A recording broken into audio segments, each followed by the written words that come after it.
Bueno, es un gusto nuevamente tenerlos aquí en el canal Gobernanza Ciudadana Digital. En este canal estaremos, como siempre, conversando con aquellas personas que manejan y conocen la información de forma directa, que están involucrados en las temáticas que a todos nos acontecen y que son de gran importancia para Venezuela y para América Latina y, ¿por qué no?, a veces en ocasiones para el globo, para el mundo entero.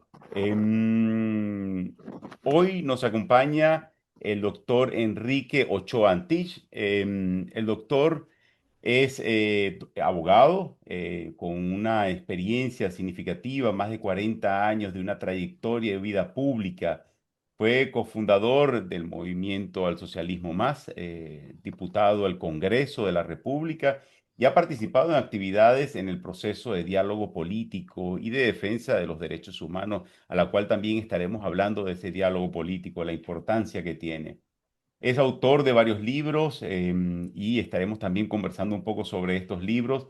Los golpes de febrero, El sueño de América. Y también hace poco me envió el nuevo libro de Sueños de América, ese que ha sido galardonado con algunos reconocimientos internacionales, que estaremos hablando sobre ello.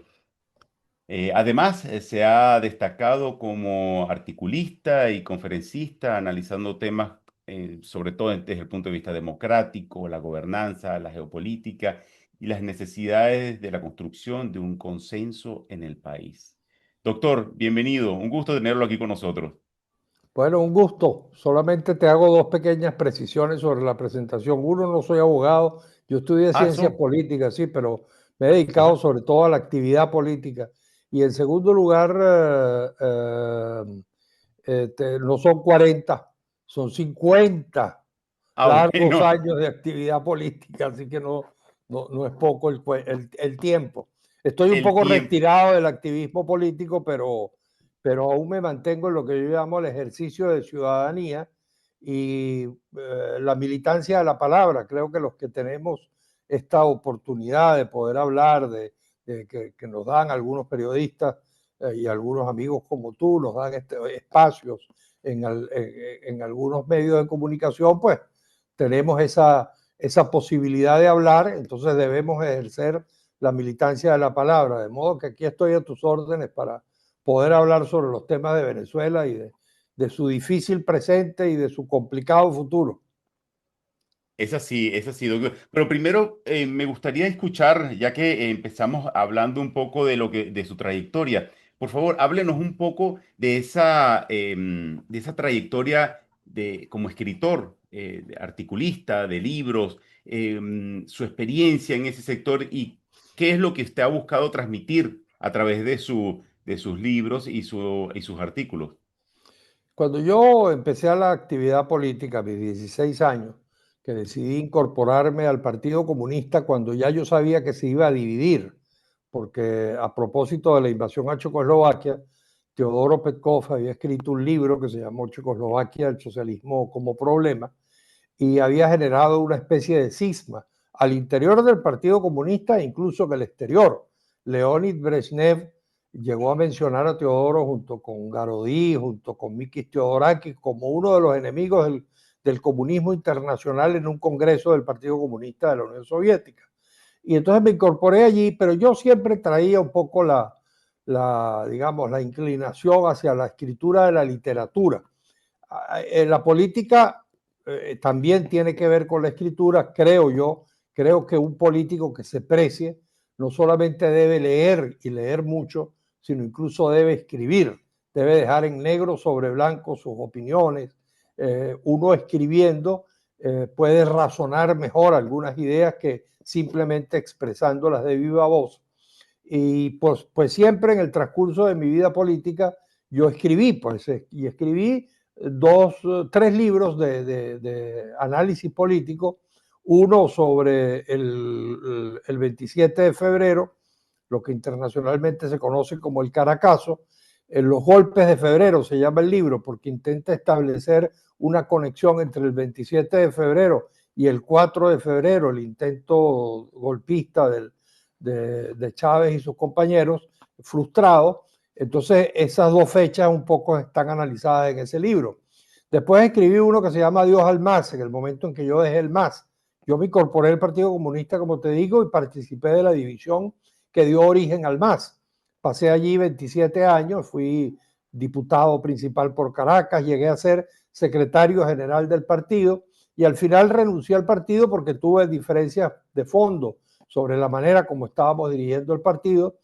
Y luego de que yo me fui, justamente apoyaron a Chávez y creo que el MAS cometió, entre otros muchos, ese error grave en ese momento. Y después escribí entonces un libro que se llamó Adiós al MAS, que es un poco un compendio de los documentos, los artículos que yo había escrito al interior del MAS y que un poco retrata toda la historia del MAS, de cómo un partido que comenzó siendo marxista-leninista, después fue marxista, después terminó siendo socialista secas, terminó siendo un partido socialista que yo llamaba socialista liberal. Y hay un poco toda una reflexión en ese libro sobre este tema. Y finalmente escribí un libro que también se publicó que se llama Causas y culpas, las causas y las culpas que produjeron el fenómeno chavista.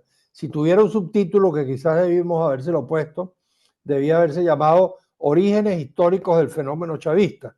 Esos libros se pueden conseguir, creo, por ahí en Amazon y en algunos sitios por internet. Y bueno, ese libro intenta explicar cómo fue que una democracia de tantos años y un régimen político con todos los defectos que tenía relativamente exitoso y cómo una sociedad rica desde el punto de vista de sus riquezas naturales y que repartió mucho esa riqueza, el petróleo, cómo terminó siendo hegemonizada por un fenómeno como Chávez. Eso en cuanto al tema político. Pero yo siempre escribí literatura y entonces iba guardando y desde el año 18, yo había pensado en hacerlo antes, pero desde el año 18 que me retiré del activismo político, me dediqué por entero a la literatura. Yo tenía guardadas varias novelas escritas y ahora he publicado dos. Una que se llama La Marcha sin Retorno, que también se puede conseguir por Amazon, que es una novela pequeña, corta, en la que en 96 páginas se retratan 100 años de historia de Venezuela, comenzando desde Gómez, el dictador Gómez, a principios del siglo pasado, hasta la llegada de Chávez incluso Maduro. Y un libro sobre Carlos V, porque a mí siempre me fascinó la figura del emperador Carlos V, que en la plenitud de su poder, teniendo lo que se llamaba el imperio aquel que sobre el cual no se ocultaba el sol, que iba desde Sevilla hasta Filipinas y desde Granada hasta Buenos Aires, etcétera, pues renunció al imperio y se fue a vivir a un monasterio. Entonces, bueno, un pequeño palacete que él hizo al lado del monasterio, pero a un monasterio. Y escribí una trilogía sobre Carlos V. El segundo tomo de esa trilogía obtuvo una mención, fue finalista en el 10º premio Hispania de novela histórica en España. Esa es un poco la historia en resumidas cuestas de mis... Sí.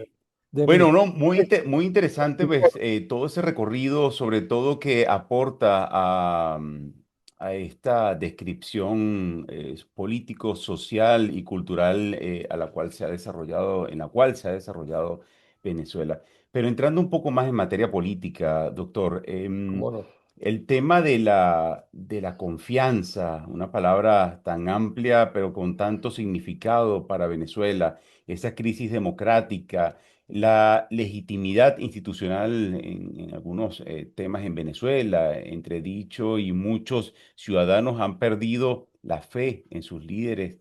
Em, Desde su experiencia, de esa experiencia histórica que usted ha mencionado, ¿cómo analiza la actual erosión de la credibilidad en la política venezolana y qué pasos concretos cree usted que son necesarios para reconstruir esa confianza ciudadana en las instituciones?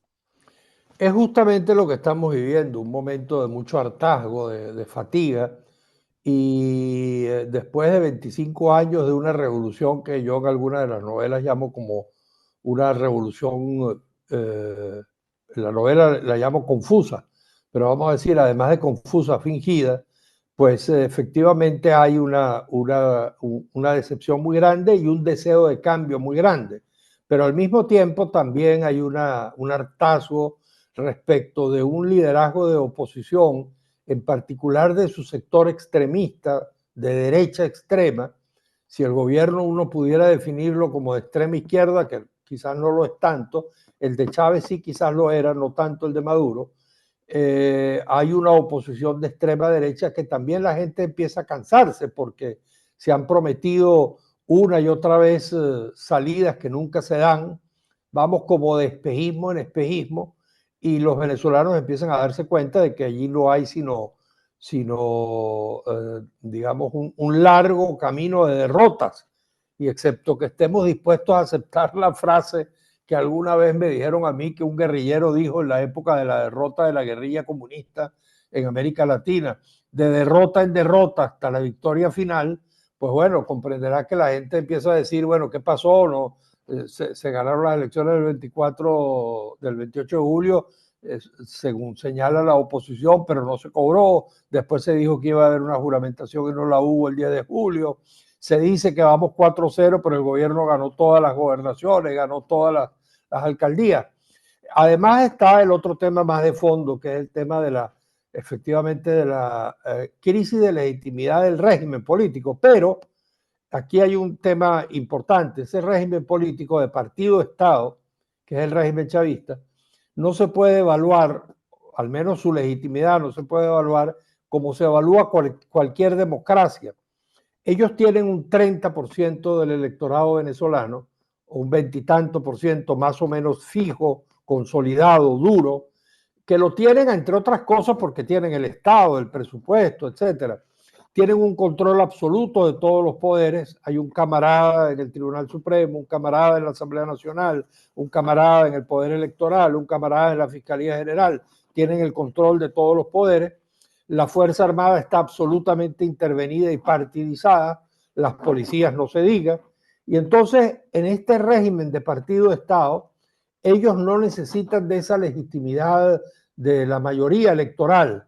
Al final de cuentas, ellos quieren imponer un modelo desde su perspectiva y la oposición a veces ayuda mucho a que ese régimen de partido-estado se sostenga. Por ejemplo, la actitud de vasallos que tienen algunos en la oposición respecto de los Estados Unidos, la actitud lacaya de sumisión, genuflexa, cuando iban a las conversaciones de negociación en México, pasaban primero por Washington para ver qué líneas les daban allí, caían de hinojo frente a las puertas del Departamento de Estado para que allí les dijeran cuál era la línea que deberían llevar a las reuniones de México. Pues bueno, con una oposición así, el resultado final es que la Fuerza Armada en particular, que es un aspecto clave para poder producir un cambio político en Venezuela, incluso por la vía pacífica, se requiere de que las Fuerzas Armadas tengan una actitud positiva, proclive a la posibilidad de ese cambio. La Fuerza Armada, lógicamente, se compacta alrededor de su comandante en jefe, incluso oficiales que no son chavistas, incluso oficiales que pueden estar en desacuerdo con el gobierno de Maduro, se compactan alrededor de su comandante en jefe frente a una amenaza externa, porque ellos existen para eso, para defender la soberanía. Y la oposición a cada rato violenta la soberanía nacional. Aquí se requeriría, ahora vamos para un largo periodo de 4 años de sequía electoral, llaman algunos allá en Venezuela. Yo digo que va a haber elecciones, pero que habría que buscarlas en los sindicatos, en los gremios. Hay muchísimos gremios que tienen 10, 15 años sin hacer elecciones, periodistas, médicos, etcétera. La oposición debería involucrarse en renovar todos esos organismos de la sociedad civil. Si el gobierno establece las comunas como está planteando, la oposición tendría que incorporarse a la elección de las comunas sin ningún prurito y sin ningún tipo de vergüenza y tratar de formar parte de ese régimen que están creando para tratar de cambiarlo desde adentro. Y durante esos 4 años yo soñaría que vaya quedando a un lado el liderazgo opositor tradicional, que es el que conocen en el mundo, y que aparezcan nuevos líderes que están apareciendo y que en el mundo quizás no conocen, pero que están poco a poco apareciendo, y que 15, 20 venezolanos de excepción o 15, 20 organizaciones sindicales, gremiales, partidistas también, los propios partidos políticos, puedan crear una nueva dirección política, y que cuando llegue la hora de poder nuevamente competir por el poder, dentro de 4 años las municipales, dentro de 5 años las regionales y dentro de 6 años las presidenciales, puedan haber avanzado y en un tema que me parece que es crucial, que es la recomposición de una relación con el gobierno, la construcción de puentes con el gobierno y derrumbar muros que son los que más le ayudan al gobierno, porque el gobierno quiere estar encerrado en su mundo del 30% e imponer su proyecto, abrir una interlocución con el gobierno y finalmente, termino con esto, poder, cuando llegue la hora de la disputa por el poder, tener la capacidad, si se vuelve a tener capacidad para disputar el poder. La oposición ha caído y se ha levantado muchas veces. Cayó en el 2002 y en el 2007 le estábamos ganando el referendo al más poderoso Chávez, el referendo de la reforma de la Constitución. Y después ganamos las principales gobernaciones y alcaldías y sacamos más votos que el PSV en el 10 y ganamos la Asamblea Nacional en el 15. Ahorita la oposición cayó con todas las tonterías que hicieron de la guarimba y del interinato y todo lo demás, y después postularon una candidatura totalmente equivocada para poder buscar un diálogo con el gobierno, pero la oposición ganó ahorita aparentemente las elecciones presidenciales. De modo que la oposición esta que está caída se volverá a levantar, y ojalá que haya un nuevo liderazgo que haya construido puentes con el gobierno y que pueda ofrecer la única salida que yo creo que tiene Venezuela, y que puede tener un cambio para ser viable y permanente en el tiempo, que es un gobierno de unidad nacional, un gobierno de concertación, un cogobierno entre el gobierno e incluso el chavismo. Doctor, dentro de esas posibilidades que usted manifiesta, que yo también las veo muy posibles, hay un espacio de liderazgo que de una u otra forma está secuestrado.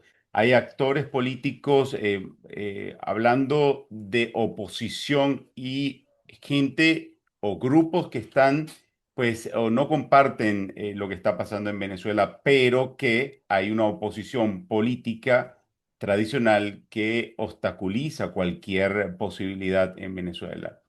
¿Cuáles serían esas condiciones ideales que se podrían dar para que esos nuevos liderazgos, esas nuevas caras o rostros de líderes políticos puedan surgir sin tener el obstáculo que algunos dirigentes políticos tradicionales están permanentemente obstaculizando? El liderazgo, vamos a decir, más expuesto, más conocido, más visible de la oposición en el mundo entero es el de la candidata Machado.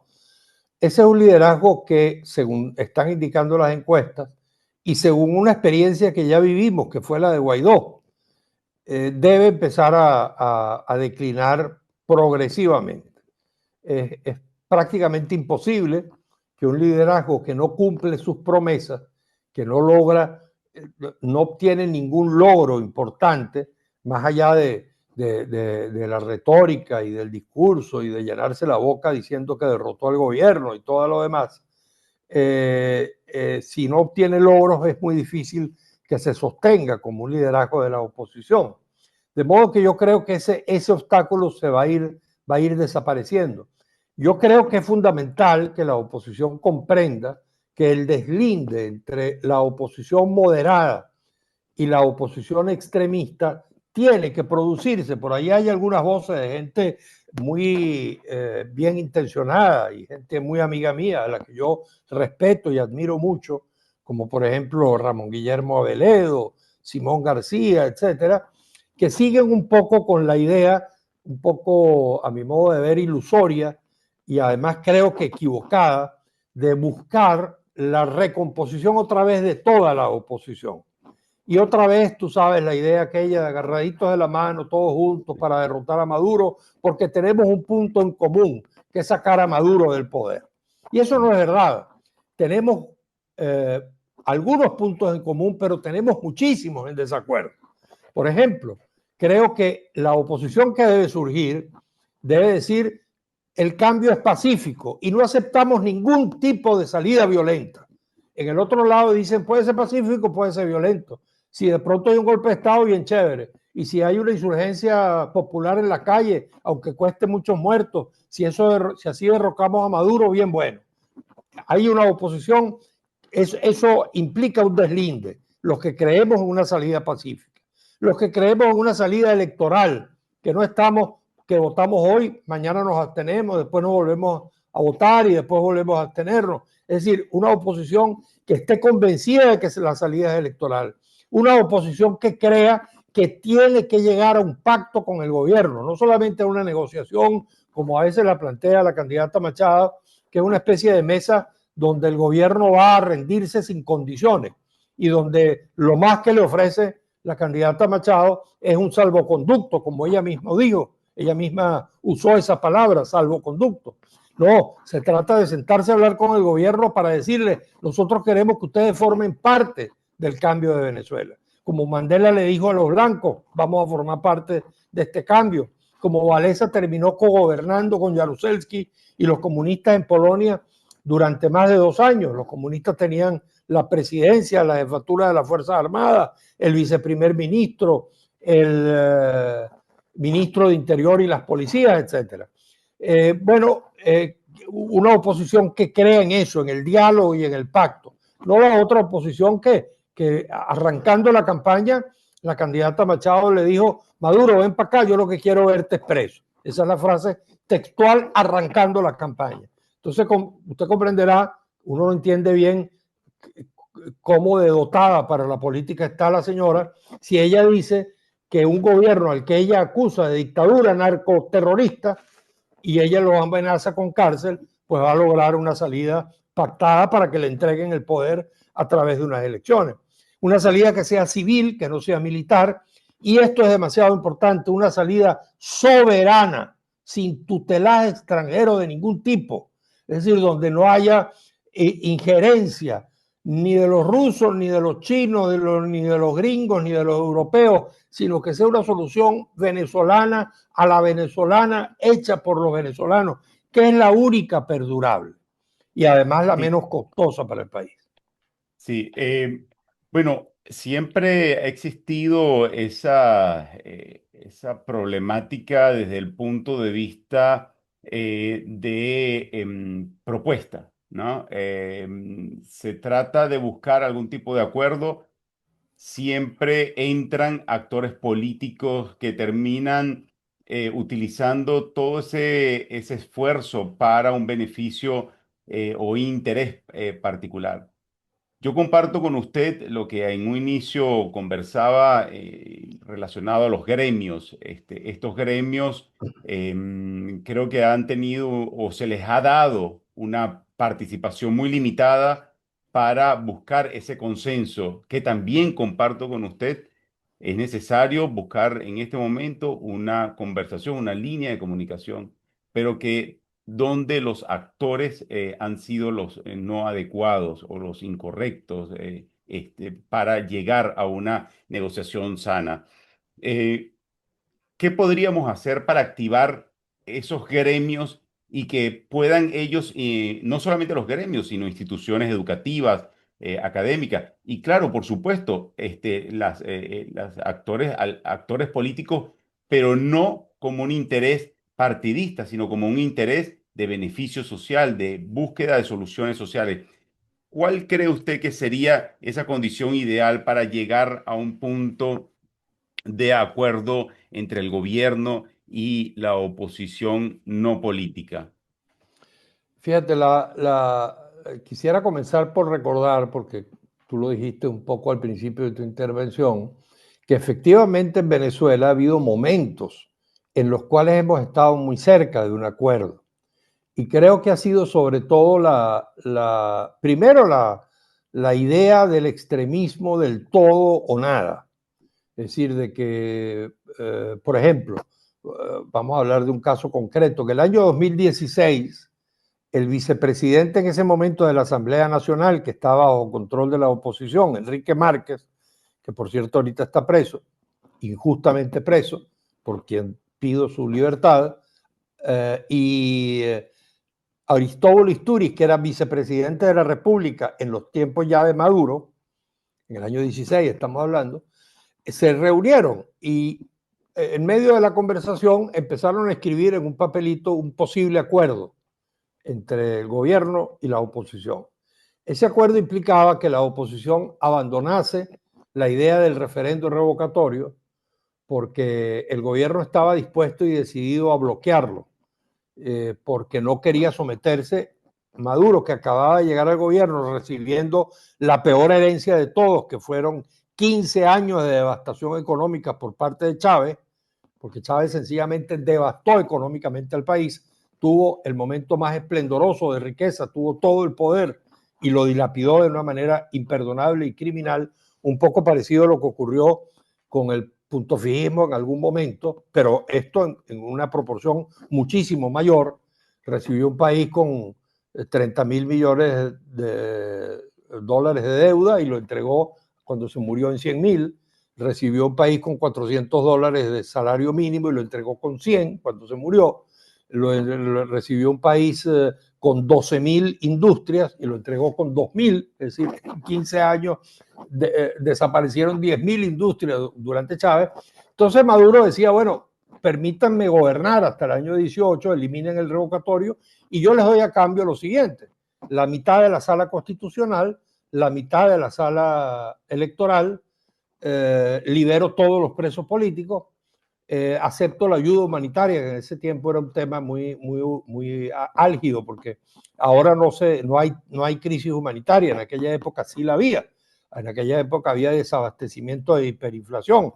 Ahora hay abastecimiento y hay inflación, pero no hiperinflación.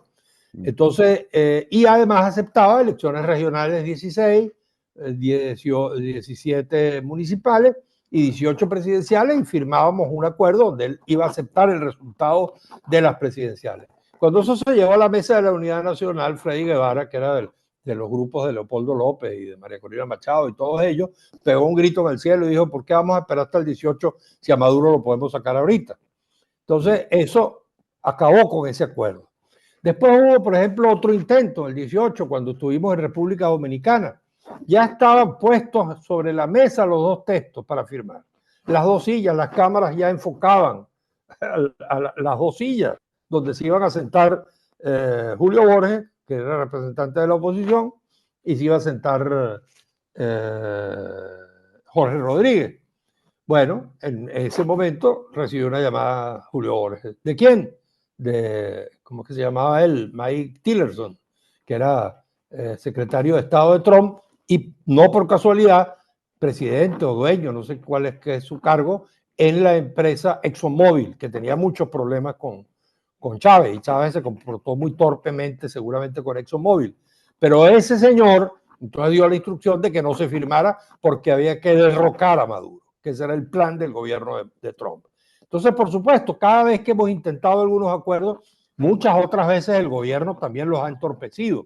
Yo tengo la impresión de que la oposición siempre llega a los acuerdos pidiendo y no ofreciendo. Yo creo que cuando uno llega a una reunión, uno debe saber que a una reunión de negociación, uno debe saber con exactitud qué es lo que espera el otro y qué está dispuesto a ofrecerle al otro para poder obtener el acuerdo. Creo que eso nunca lo ha hecho la oposición. La Tal oposición vez no siempre se quiere llega, llegar a ninguna solución. no se quiere, a veces pareciera que no se quiere llegar a una solución. Y entonces, ¿qué ocurre ahora? Cuando tú dices lo de los gremios, yo diría también los sindicatos.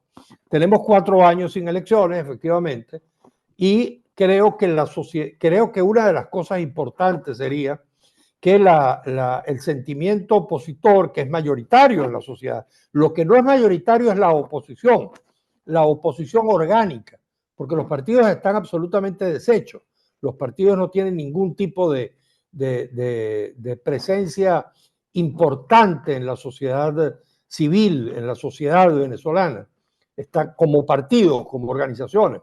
No son, digamos, lo que eran en Chile frente a Pinochet, el Partido Socialista y el Partido Demócrata Cristiano, lo que era el Partido del Congreso, cuando Mandela estaba preso, que era un gran partido nacional en Sudáfrica. No era lo que era el Partido Socialista, incluso el Partido Comunista en España, cuando la transición española. Entonces, creo Sí. que los partidos están un poco deteriorados y creo que habría que tratar de que se reconstituya la oposición, las fuerzas democráticas de la sociedad, no de los partidos, que seguramente debe tener una expresión también en los partidos, pero a través de todo este entramado social de gremios, sindicatos, organizaciones estudiantiles que podrían ir a elecciones y reconstruir su legitimidad.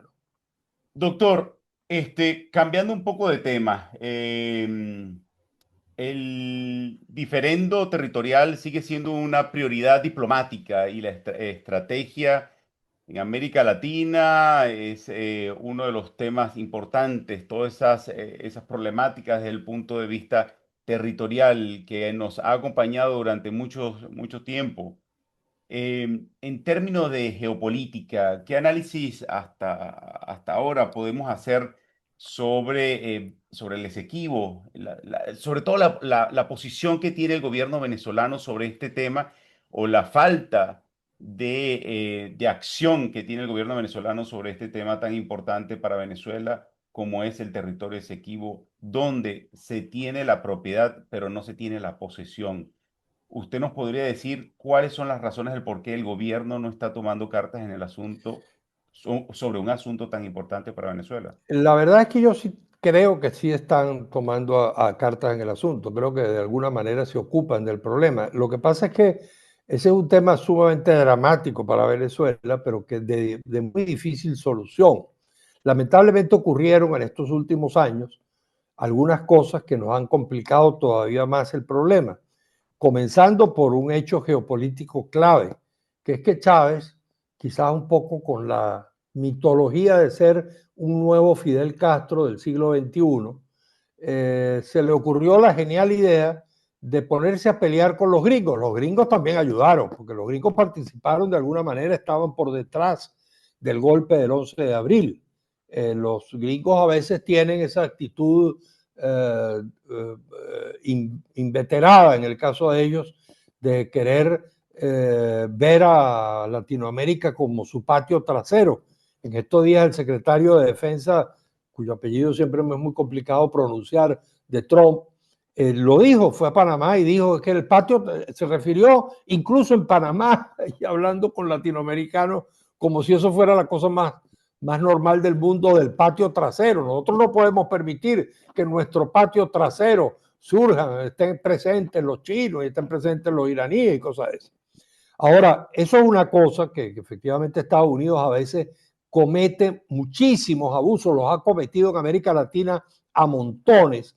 Ha habido invasiones absolutamente inaceptables. La de República Dominicana contra el presidente Juan Bosch, por ejemplo, es algo absolutamente inaceptable. Estaba justificado con el tema de la Guerra Fría y los comunistas y todo lo demás, pero hicieron invasiones, mantuvieron dictaduras en América Latina y digamos, cometieron muchísimos abusos con América Latina. Ahora, Venezuela está donde está y Estados Unidos está donde está. Hasta nuevo aviso, eso no se puede cambiar.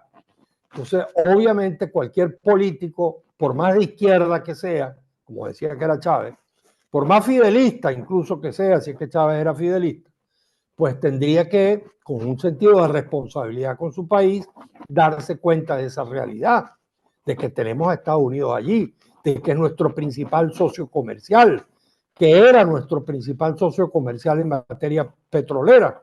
Nosotros teníamos a Estados Unidos invadida con miles y miles de bombas de gasolina por todo Estados Unidos a través de Citgo. Y teníamos la mejor relación petrolera del mundo con Estados Unidos, más allá de que se diga de que la nacionalización no fue exactamente la más conveniente. Entonces, habernos puesto a pelear con Estados Unidos en lo que respecta al Esequibo significa perder un aliado fundamental, porque nosotros, como teníamos petróleo, todavía lo tenemos, podríamos jugar todavía ese rol. A veces siento que Maduro quiere volver a jugarlo y por eso está tratando de llegar a una negociación con Trump y no se le ve tan fidelista ni tan procubano como se le veía a Chávez, ni tan antigringo como se le veía a Chávez. Y entonces, si nosotros logramos otra vez una cierta relación con Estados Unidos, pues sería una cosa completamente diferente. Nosotros teníamos la ventaja frente a nuestros dos problemas limítrofes, teniendo petróleo y siendo para Estados Unidos tan importante el petróleo venezolano, en particular porque lo tienen aquí, no tienen que ir allá hasta Arabia Saudita a buscarlo, sino que lo tienen aquí al lado, cruzando el Caribe a poquitas horas, es un suministro seguro de petróleo para los Estados Unidos. Si nosotros tuviéramos eso ahora, como lo tuvimos en el pasado, pues quizás no tendríamos los problemas que tenemos, porque en el pasado, cuando había un problema con Colombia, nosotros teníamos en la parte de atrás, teníamos respaldándonos a Estados Unidos. Cuando teníamos un problema con el Esequibo, teníamos inmediatamente a Estados Unidos detrás. Lo que te digo es que era muy importante frente a los conflictos que nosotros pudiéramos tener en la región y en el mundo, tener una alianza mínima, inteligente, por supuesto con independencia, con autonomía. Yo no creo en un país que sea sumiso a los Estados Unidos.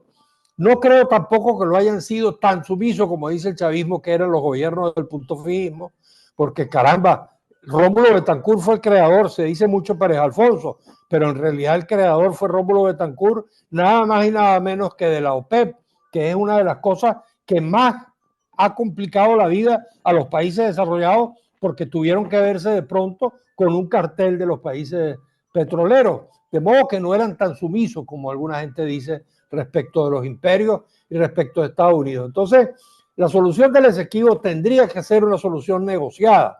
Lamentablemente estamos, parece que enviados allá a la Corte y va a haber quizás una decisión que curiosamente seguramente va a respaldar a Estados Unidos y eso va a tener muchos problemas para Venezuela. Ojalá que no lleguemos a esa situación.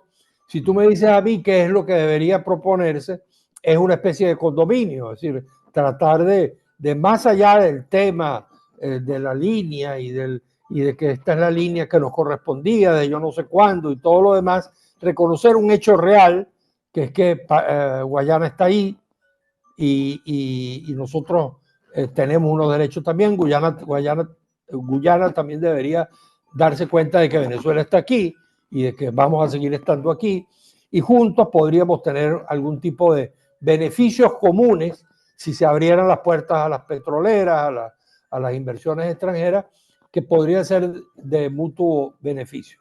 Doctor, usted hablaba sobre el tema Citgo. Es un tema que para muchos tiene un valor más allá de representar una empresa, sino tiene un valor de pertenencia, tiene un valor también económico y de respaldo significativo para la recuperación de Venezuela.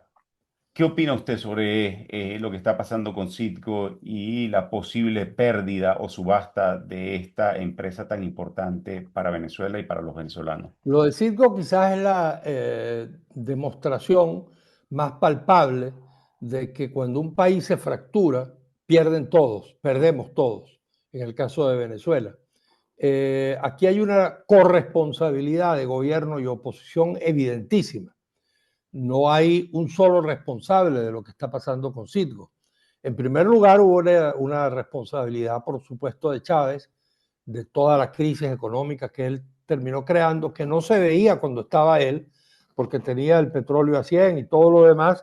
Él, como yo digo a veces, fue tan zamarro que supo morirse a tiempo, antes de tener que pagar los platos rotos de lo que había hecho.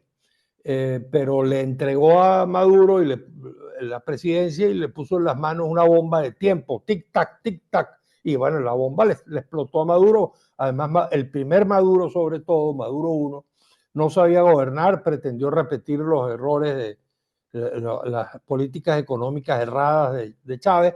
El Maduro 2, en cambio, ya las cambió las políticas económicas y eso es lo que ha permitido medio salvar un poco la crisis de desabastecimiento y de hiperinflación que tuvimos. Entonces, Chávez, en medio de esas irresponsabilidades, se endeudó. Como te digo, pasó la deuda pública de 30.000 a 100.000 millones absolutamente de manera innecesaria porque teníamos abundantísimos recursos petroleros en ese momento. Se podía uno endeudar. Yo no soy de los que creen que no se puede un país endeudar. Eso es parte de las prácticas económicas, pero no tiene sentido hacerlo en tal proporción. Y en medio de esos problemas que se le fueron creando con la deuda, pues salió a relucir Citgo. Bueno, de paso debo decirte que ya él había hecho el crimen, que fue vender, liquidar, algo así como 12, creo que eran refinerías que teníamos en el mundo. Nosotros teníamos refinerías aquí en Alemania, en Alemania. teníamos refinerías en Suecia, teníamos refinerías en el Caribe, en varios sitios, teníamos refinerías en Estados Unidos, y todas las fue vendiendo y liquidando porque eso no era negocio y todo lo demás, porque ellos estaban en contra de esa idea de la internacionalización petrolera, que es un aspecto clave para poder abrir la industria petrolera hacia nuevos mercados en el mundo. Entonces, en fin, que allí hubo la primera complicación porque se puso como prenda Citgo para un asunto de PDVSA. Pero entonces el gobierno supuestamente interino, entre comillas, subrayado con corchetes, porque eso era una política de absolutamente, un gobierno absolutamente de ficción, pero reconocido por los Estados Unidos, cometió entonces el segundo abuso con Citgo, que es que le dieron la personalidad de alter ego, porque Citgo era una empresa autónoma que no tenía por qué ser igual que el Estado venezolano, y además es algo que tiene una responsabilidad incluso criminal que debería ser establecida alguna vez. Guaidó designó como procurador, como tú seguramente sabes, a quien había sido defensor de los intereses de nuestros acreedores. Entonces, bueno, obviamente allí había un conflicto de intereses y al tomar esa decisión rápidamente los acreedores consideraron que se podían cobrar la deuda a través de Citgo. Las otras deudas que tienen, es decir, lo de los bonos y todo lo demás, ya no solamente esta de Cristalex, no solamente la que había firmado Chávez, sino otras deudas. Y entonces, bueno, eso está en la picota. Solamente una decisión política puede salvar a Citgo.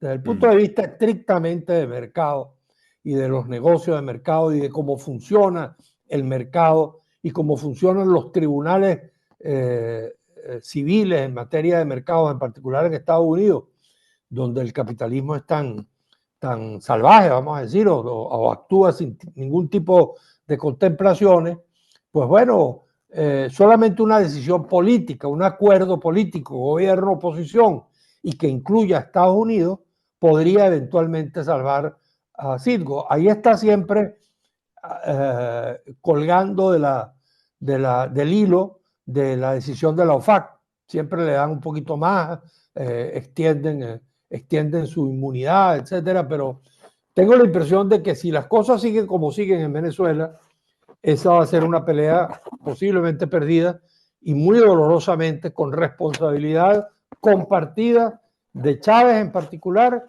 y de la oposición por el otro lado. Doctor, bueno, no todos los temas nos hacen pensar en el futuro negativo que pueda tener Venezuela. También hay posibilidades.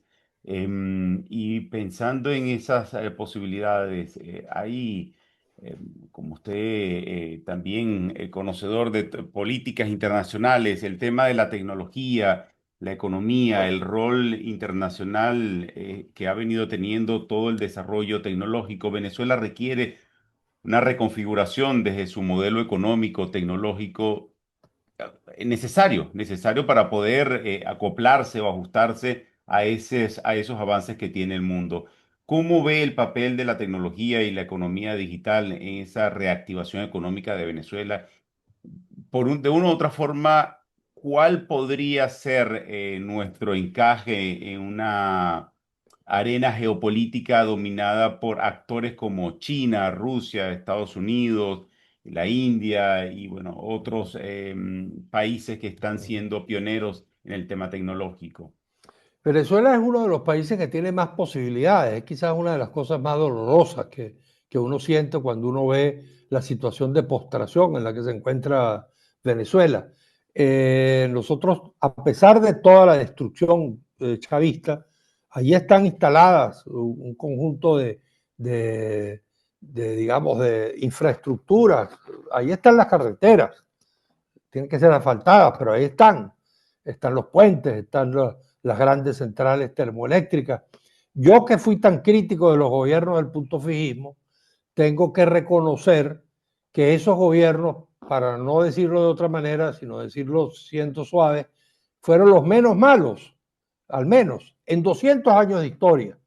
Por lo menos los gobiernos de Betancourt, de León y de Caldera I, e incluso los gobiernos posteriores, que incluso con libertades permitieron que hubiese un cierto progreso económico que fue quizás mal diseñado, sobre todo por aquella confusión que tuvimos con el plan de sustitución de importaciones, creyendo que nos las estábamos comiendo cuando los tigres asiáticos estaban buscando la exportación. Nosotros, el plan de sustitución de importaciones nos encadenaba hacia nuestro mercado interno, que era un mercado muy chiquito. En toda América Latina ese plan fracasó, pero donde medio tuvo algún éxito fue donde había mercados más o menos grandes, México, Brasil y Argentina. No tuvo éxito, pero no fue, el fracaso no fue tan rotundo. En Venezuela, como el mercado era tan pequeño, un plan de sustitución de importaciones no funcionó. Nosotros debimos haber producido más que sustituir todas las importaciones, importar siempre los países tienen que hacerlo, pregúntale usted a Japón, pero lo importante es exportar lo que usted hace mejor y donde usted tiene mayores ventajas comparativas y donde usted tiene mayor creación de valor agregado y de inteligencia humana. Ahora tenemos, como tú dices, quizás una pequeña ventaja adicional, que es que las tecnologías hacen con mayor posibilidad o con menos trabajo el salto de un país hacia el futuro. Antes, bueno, el proceso de industrialización, hay que ver todo lo que tomaba, construir fábricas, eso era un proceso mucho, construir astilleros, era un proceso mucho más complicado. La digitalización creo yo que facilita el brinco de un país de una situación de atraso a una situación de futuro. Creo que la clave del asunto está aquí, no está en la plata ni siquiera en los recursos naturales, que Venezuela los tiene en abundancia.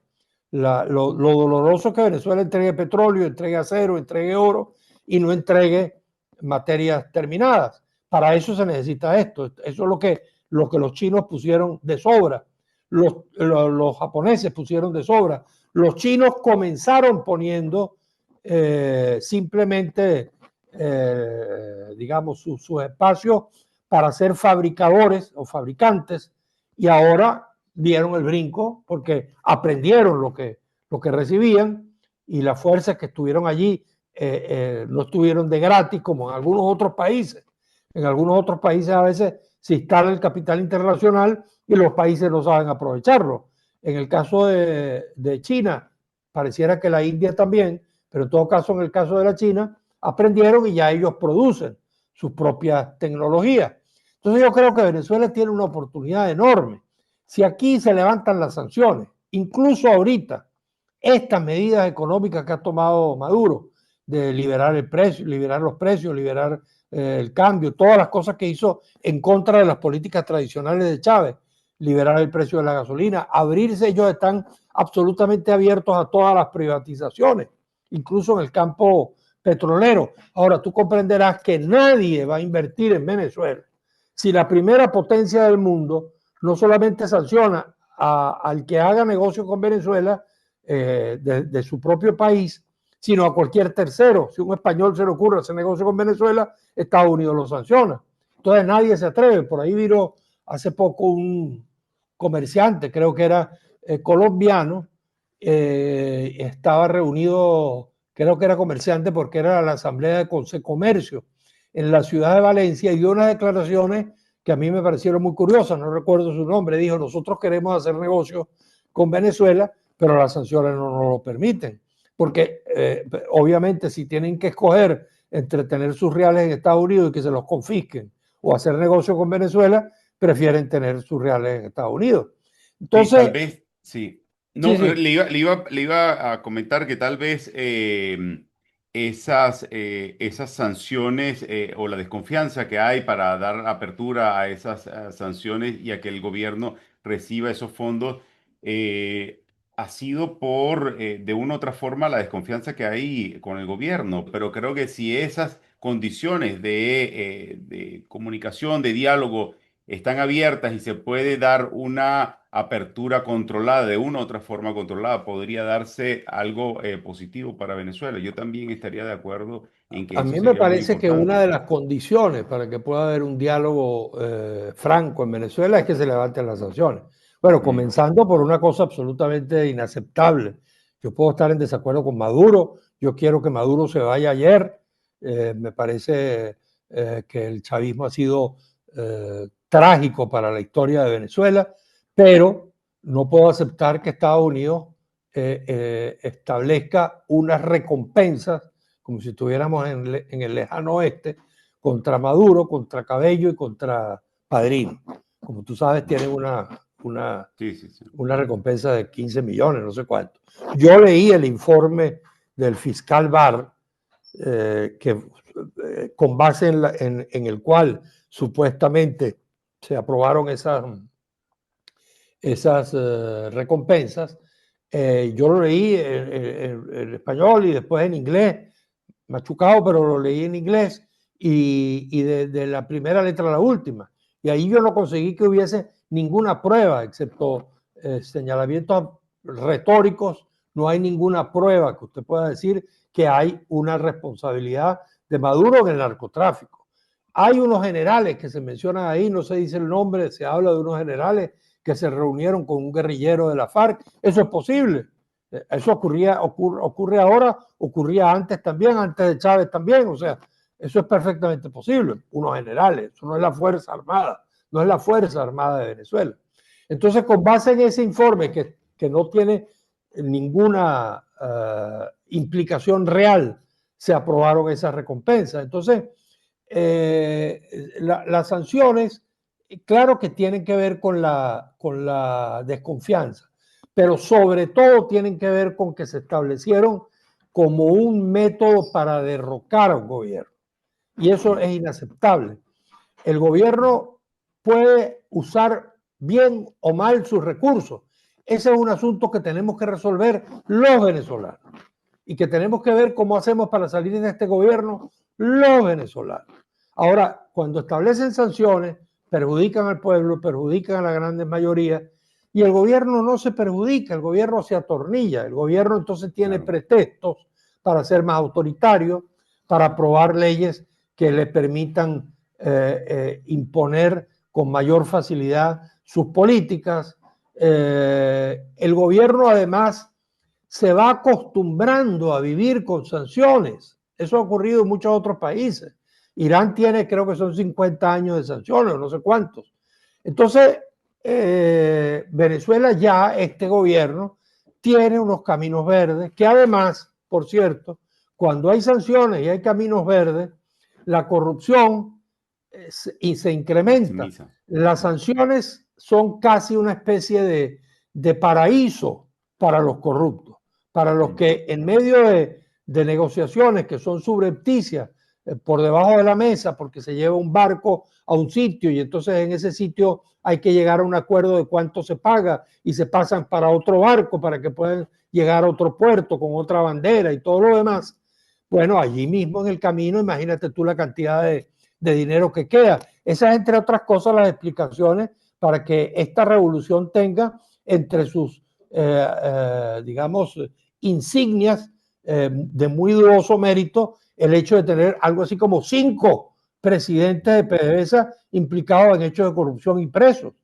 Bueno, la verdad es que están presos, eso hay que reconocerlo, pero que hayan pasado durante tanto tiempo un gobierno con todo el poder, un autócrata que Chávez lo era, con tanto poder y tuviera en la presidencia de PDVSA a una gente corrupta o en los cargos directivos de PDVSA y no se hubiesen tomado cartas en el asunto, es algo que apena mucho. Entonces, como te digo, las sanciones no dan una solución, solamente crean problemas, impiden la posibilidad de una salida democrática para Venezuela.